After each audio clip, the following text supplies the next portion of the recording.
viruses and pandemics and, this kind of illness spreading across the world has always been part of human history.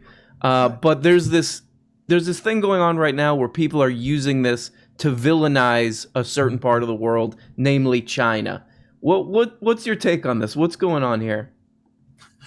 Yeah, it's extraordinary and it's very sad. And there's a kind of desperation that leads to this behavior. And let me explain it historically, which is always the best way kind of to go at this. The last time the United States had a pandemic, a viral pandemic, was in 1918 at the conclusion of World War I. It was a terrible virus, and it spread through the United States, ultimately killing 700,000 Americans.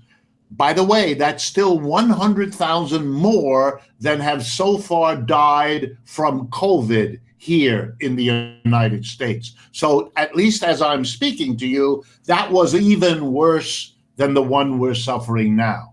Where did that virus start?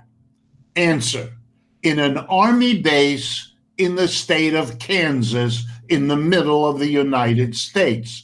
But no one ever called it the American virus because it happened to start here.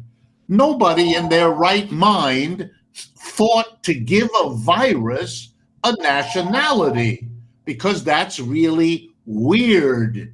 That's not how biology works.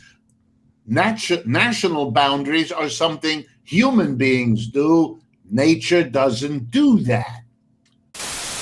But there's a really funny thing that kept coming up when I was reading through these message boards, especially from people defending this project. And I'll just read you a little excerpt from this. I live in London, and while our public transport is very good by global standards, the experience still sucks. This is the part that keeps coming up over and over. A lot of the time, you can't get a seat, so you have to stand around a bunch of other sweaty passengers.